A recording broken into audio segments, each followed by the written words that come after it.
वरून पेरलेली हिरवीगार कोथिंबीर तसेच ओल्या नारळाचा किस, अगदी पाहता क्षणीच खावेसे वाटणारे गरमागरम, थंड झाल्यानंतरही 5 ते 6 तास मऊ मोकळे सुटसुटीत राहणारे, घरोघरी नाश्त्यासाठी बनवले जाणारे कांदा पोहे आज आपण बनवणार आहोत। रेसिपी तुमच्याबरोबर नेहमीप्रमाणेच भरपूर टिप्स आणि ट्रिक्ससहित शेअर केलेली आहे, त्यासाठी ही रेसिपी शेवटपर्यंत जरूर पहा। तसेच रेसिपी आवडल्यास चॅनलला सबस्क्राईब करा, तसेच लाईक शेअर कमेंट करा। अधिक वेळ न घालवता रेसिपीला सुरुवात करूयात। नमस्कार, मी संध्याच रेसिपीमध्ये आपल्या सर्वांचं खूप खूप मनापासून स्वागत करते। सर्वात प्रथम कांदा पोहे बनवण्यासाठी इथे मी एका चाळणीमध्ये 1.5 वाटी इतके पोहे घेतले आहेत। या पोह्यांचे वजनी प्रमाण म्हणाल तर 150 ग्रॅम इतके आहे। सर्व पोहे जे आहेत ते इथे मी सुरुवातीला चाळून तसेच निवडून घेतले आहेत। पोहे कधीही सुरुवातीला चाळून घ्यायचे ही एक महत्त्वाची टिप आहे, कारण पोह्यांचा जो चुरा असतो तो बाजूला निघल्यामुळे पोहे तयार झाल्यानंतर ते अखंड असे दिसले जातात, त्यावरती छोटे छोटे कण दिसले जात नाहीत। तर ही एक महत्त्वाची टिप आहे, लक्षात ठेवावी। तर आता इथे एका व्यक्तीसाठी पोह्यांचे प्रमाण कसे घ्यायचे हे मी तुम्हाला इथे दाखवत आहे। तर इथे मी हातामध्ये ज्या पद्धतीने पोहे पकडले आहेत या पद्धतीने 2दा पोहे घ्यायचे, म्हणजे एका व्यक्तींसाठी हे प्रमाण पुरेसे होते। तर हे पोहे जे आहेत त्यात आपण सुरुवातीला धुवून घेणार आहोत, कारण हे पोहे जे आहेत यामध्ये स्टार्चचे प्रमाण असते। पोहे धुवून घेतल्यामुळे स्टार्चचे प्रमाण कमी झाल्यामुळे हे पोहे जे आहेत ते चिकट होत नाहीत तयार झाल्यानंतर।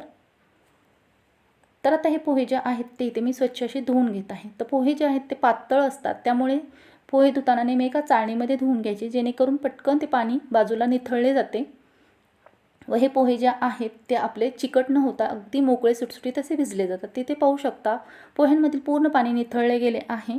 पोहे जे आहेत ते एकदम मस्त असे मोकळे सुटसुटीत झाले आहेत। आता हे पोहे मी बाकीची तयारी करेपर्यंत असेच भिजत ठेवणार आहे, जेणेकरून हे मस्त असे मऊसूत मोकळे सुटसुटीत भिजले जातील। 5 मिनिटांनंतर इथे तुम्ही पाहू शकता बाकीची तयारी करेपर्यंत पोहे जे आहेत ते मऊसूत असे भिजले गेले आहे। पोहे बनवताना एक गोष्ट इथे लक्षात ठेवायची, बाकीची तयारी करेपर्यंत पोहे चाळणीमध्ये स्वच्छ असे धुवून भिजत ठेवायचे, जेणेकरून बाकीची तयारी करेपर्यंत पोहे मऊसूत असे भिजले जातात। पोहे इथे आता मऊसूत भिजले गेले आहेत, याला फोडणी देऊन घेऊयात। फोडणी देण्यासाठी इथे मी गॅस चालू करून कढई गरम करण्यास ठेवली होती। कढई गरम झाली आहे, यामध्ये ॲड केले आहे 2 छोटी पळी तेल। गॅसची फ्लेम जी आहे ती इथे मीडियम ठेवली आहे। तेल गरम झाले आहे, यामध्ये ॲड करत आहे शेंगदाणे। शेंगदाणे इथे तुम्ही तुमच्या आवडीनुसार कमी जास्त प्रमाणामध्ये घेऊ शकता। ॲड केलेले सर्व शेंगदाणे तेलामध्ये कुरकुरीत होईपर्यंत तळून घेत आहे। शेंगदाणे जास्त वेळही आपल्याला तळायचे नाहीत, कारण शेंगदाणे तळून घेतल्यानंतर तेलामधून बाजूला काढले तरी त्याची तळण्याची प्रोसेस चालूच असते। तर इथे पाहू शकता अशा प्रकारे शेंगदाणे तळले गेले आहेत। तळलेले सर्व शेंगदाणे जे आहेत ते भिजवलेल्या पोह्यांवरती इथे मी बाजूला काढून घेत आहे। शेंगदाणे तेलामधून बाजूला काढून घेतल्यानंतर आता या उरलेल्या तेलामध्ये ॲड करत आहे कांदा। तर इथे मी एक मोठ्या आकाराचा बारीक चिरलेला कांदा या तेलामध्ये तळण्यासाठी ॲड केला आहे। तर कांदा जो आहे तो गुलाबीसर रंगावरती मऊसूत होईपर्यंत 1 मिनिट छान असा तळून घेत आहे। कांदा मऊसूत होईपर्यंत तळला जावा यासाठी यामध्ये अगदी चिमूटभर मीठ ॲड करून घेतले आहे। ही एक महत्त्वाची टिप आहे, लक्षात ठेवावी। तसेच पोहे बनवताना कांदा जो आहे तो जास्त प्रमाणात वापरायचा, कारण कांद्याचे जे मॉइश्चर असते त्यामुळे पोहे जे आहेत ते आपले जास्तीत जास्त वेळ थंड झाल्यानंतर ही मऊसूत मोकळे राहतात। तर ही एक महत्त्वाची टिप आहे, लक्षात ठेवावी। 1 मिनिट छान असा गुलाबीसर रंगावरती मऊसूत होईपर्यंत कांदा तळून घेतला आहे। आता यामध्ये ॲड करत आहे अर्धा चमचा मोहरी तसेच अर्धा चमचा जिरे।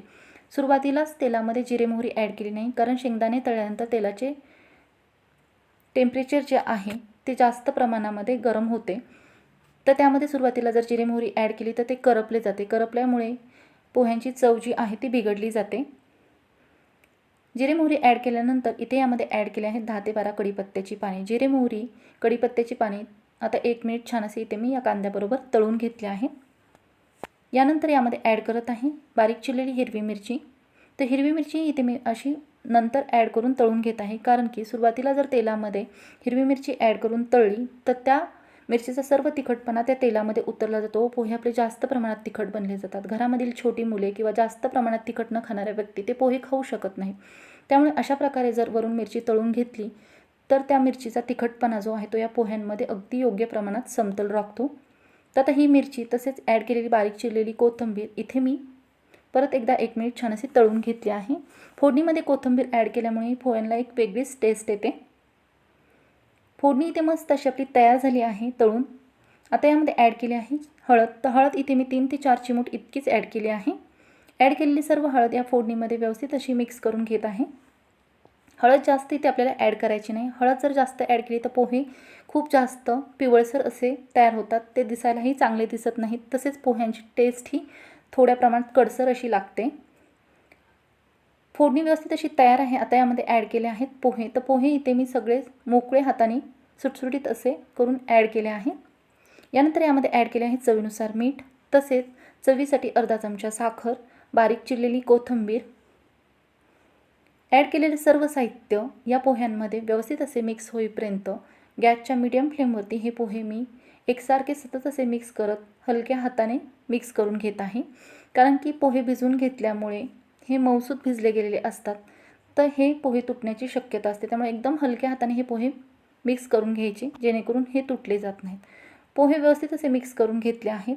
आता या पोह्यांना एक वाफ काढून घेणार आहे. गॅसची फ्लेम जी आहे ती इथे मी लो ठेवली आहे. 2 ते 3 मिनटे या पोह्यांना छान अशी एक वाफ द्यायची आहे. 2 ते 3 मिनिटांनंतर इथे पाहू शकता मस्त अशी पोह्यांना एक वाफ देऊन घेतली आहे. पोह्यांचा कलर पाहू शकता किती छान असा दिसत आहे. तर अशा प्रकारे इथे आपले मस्त असे मोकळे मऊ सुटसुटीत नाश्त्यासाठी बनवले जाणारे कांदा पोहे खाण्यासाठी पूर्णपणे तयार आहेत. पाहू शकता किती छान असे सुटसुटीत झाले आहेत. तर इथे मी सांगितलेल्या ज्या टिप्स आहेत त्या वापरून जर तुम्ही पोहे बनवले तर तुमचे पोहे अगदी असेच मस्त असे बनले जातील.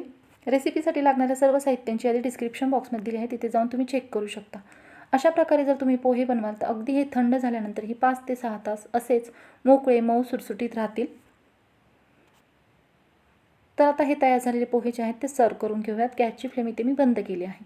तिथे पाहू शकता पोह्यांचा कलर पाहू शकता. तसेच पोहे जे आहेत ते अगदी मस्त असे अखंड तयार झाले आहेत, अजिबात तुटले गेले नाहीत. हळद जी आहे ती जास्त प्रमाणात वापरायची नाही, अगदी कमीत कमी वापरायची. तर फ्रेंड्स, रेसिपी आवडली असल्यास नक्कीच लाईक, शेअर, सबस्क्राईब करा. तसेच चॅनलवर नवीन असाल तर जरूर बेल आयकॉन प्रेस करा. धन्यवाद.